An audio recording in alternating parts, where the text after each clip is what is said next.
Comment utiliser Clockify pour le suivi du temps? Tutoriel Clockify pour les débutants. Salut tout le monde. Bienvenue sur la chaîne YouTube. Aujourd'hui, nous allons jeter un rapide coup d'œil à la façon dont vous pouvez démarrer avec Clockify. Alors, c'est parti. Clockify est un service de suivi du temps en ligne gratuit qui vous permet de suivre votre temps pour créer des feuilles de temps et d'enregistrer vos heures de travail pour un projet ou même un poste permanent. C'est donc une plateforme formidable. Elle propose des fonctionnalités de gestion du temps comme des minuteurs, des feuilles de temps, des calendriers, le suivi automatique et le mode kiosque. Vous disposez aussi de fonctions de reporting de base, ainsi que d'outils de planification.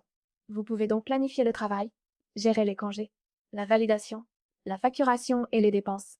Et c'est vraiment un outil tout en un si vous voulez tout centraliser.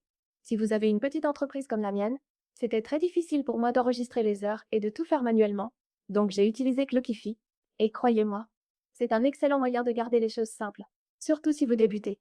Alors, c'est parti. Il vous suffit d'aller sur clockify.me et de cliquer sur s'inscrire gratuitement.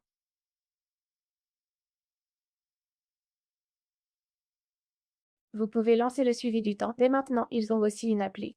Inscrivez-vous par email, c'est tout. Rien d'autre à faire. Une fois connecté, vous verrez cette petite section. C'est tout simplement mon tableau de bord Clockify.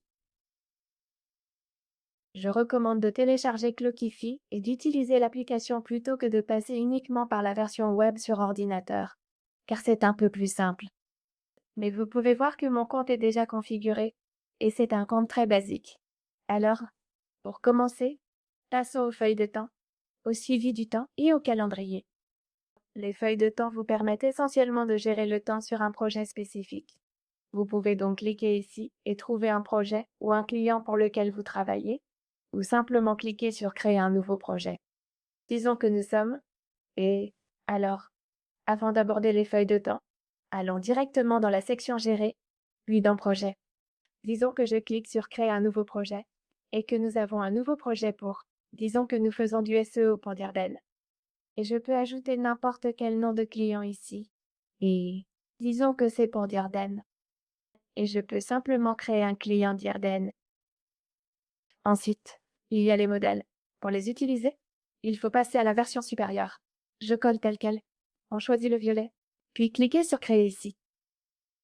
Et maintenant, un nouveau projet nommé Diardenne a été créé. Et si je vais dans Client, vous pouvez voir que Diardenne a été ajouté comme client. Je peux cliquer sur la partie droite ici et saisir des adresses email, l'adresse du client, ainsi que des notes. Ensuite, vous avez la section Équipe. Dans la section Équipe, vous allez ajouter tous les membres. Vous pouvez également regrouper vos membres. Disons que certaines personnes travaillent dans les ventes, d'autres dans le SEO, et que certaines personnes sont dans des catégories différentes. Évidemment, votre entreprise a différentes catégories. Certaines personnes peuvent être des managers, d'autres des employés ou du personnel sur le terrain. Vous pouvez donc les classer dans différents groupes. Vous pouvez simplement cliquer sur Ajouter. Disons que j'ai un nouveau groupe appelé Managers. Je peux l'ajouter comme groupe, puis ajouter les membres qui sont des managers. Vous pouvez aussi définir certaines autorisations. Donc, certains éléments ou certains projets peuvent être réservés aux managers, et vous pouvez limiter l'accès à eux uniquement. Revenons au projet. On voit ici d'abord SEO pour Diardenne. Maintenant, je clique sur le projet, ensuite sur SEO pour Diardenne. Vous pourrez voir les tâches, les accès, et qui peut y accéder. Donc, si c'est privé, cela signifie que seules les personnes ajoutées pourront le voir. S'il est public, cela signifie que toutes les personnes de votre équipe Clockify pourront le voir. Donc, disons vos tâches du quotidien. Disons que nous gérons une boutique en ligne et que la gestion des emails est la tâche de tout le monde. Je créerai donc un projet pour ça. Par exemple, un projet email e-commerce, et je laisserai l'accès en public. Mais si le SEO est privé et que seuls quelques membres s'en occupent, je n'ajouterai que.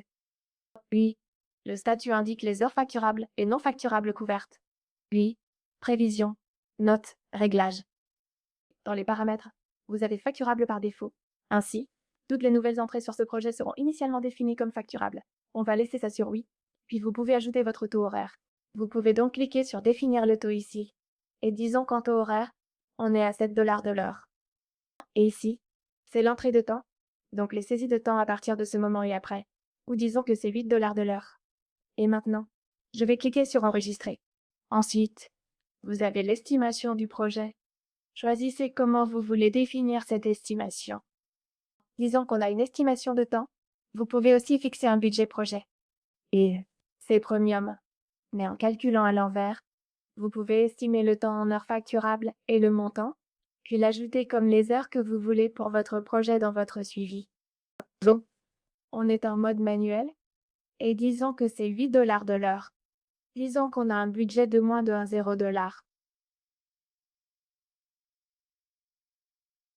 Donc 8 fois 100, ça fait 800, et 8 fois 120, 8 fois 110, 120.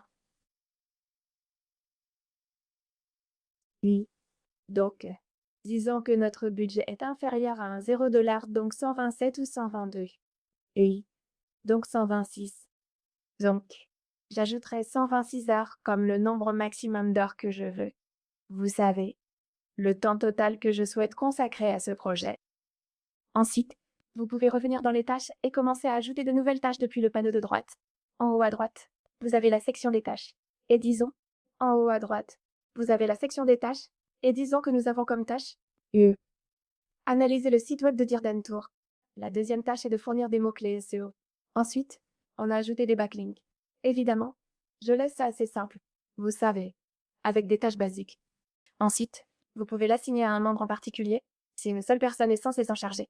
Vous pouvez aussi voir les membres actifs et assigner les tâches en fonction de qui est actif à quel moment. Cela peut vraiment vous aider à accélérer votre travail. Et vous avez aussi la section marquée comme terminé. Donc maintenant, une fois que votre projet est configuré, que vous avez votre client et que tout ça est en place, vous pouvez aller dans le suivi du temps, ici. Et disons qu'on a quelque chose sur lequel on travaille. Donc, ce que je vais faire, c'est entrer dans le projet. Cliquez à droite ici, puis SEO pour Dirden. En ce moment, j'y bosse. Je m'occupe des liens entrants, des backlinks aussi. Et maintenant, je peux simplement cliquer sur Démarrer ou Arrêter. Donc vous pouvez cliquer sur Démarrer, ici, et vous pouvez aussi ajouter une balise spécifique si nécessaire. Et vous pouvez voir que les heures sont maintenant suivies. Vous pouvez commencer à travailler, et il va enregistrer ce temps en fournissant une estimation du nombre d'heures que vous y avez passé, et aussi une estimation du montant. Disons que quelque chose n'est pas facturable. Par exemple, disons que je travaille sur le SEO de Dirden, mais que ce sont des heures non facturables. Je vais simplement cliquer sur l'icône ici, et ça va être désélectionné. Si ce n'est pas bleu, ça veut dire que ce n'est pas sélectionné, ce qui signifie que ce ne sera pas étiqueté comme des heures facturables. Donc, les managers gèrent ça et peuvent aussi le modifier. Et toutes les entrées que vous ajoutez peuvent être supprimées ou dupliquées. Ensuite, vous avez une feuille de temps. Une feuille de temps permet simplement aux gens d'enregistrer leur travail. Disons que, pour ça, vous avez travaillé 44 minutes, ou disons qu'on a ce nombre de minutes. Et au lieu d'avoir à ajouter, vous savez, les heures ou les minutes, ou d'avoir à ouvrir l'application et lancer le suivi, vous pouvez simplement les enregistrer sur une feuille de temps et voir le temps total que vous avez passé sur un certain projet, ou sur une certaine tâche dans un projet. Ensuite, vous avez aussi un calendrier. Le calendrier vous donne une estimation hebdomadaire ou quotidienne du nombre d'heures saisies par vous, ou même par vos coéquipiers. Et ensuite, vous avez la section analyse, qui vous aide simplement à voir le temps total passé, le projet numéro 1 et votre client numéro 1, ainsi que d'autres fonctionnalités comme les rapports, où vous pouvez obtenir des rapports détaillés et des feuilles de présence. Donc vous pouvez cliquer sur Présence, ici, et c'est une fonctionnalité standard sur Clockify. Si vous voulez ce genre de fonctionnalité, comme la présence ou le détail des dépenses, alors vous devez passer à une offre supérieure.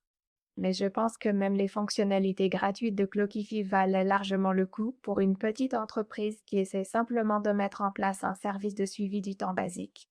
Maintenant, en bas, vous trouverez les kiosques. Et les kiosques permettent aux gens de pointer à l'arrivée et au départ depuis un appareil spécifique. Vous pouvez donc activer ça. Et disons que vous avez fourni des ordinateurs portables de travail à tous vos employés. Ensuite, vous pouvez cliquer sur Créer un kiosque. Vous pouvez saisir un nom, lui ajouter le projet par défaut. Et vous pouvez aussi exiger un code PIN si vous le souhaitez.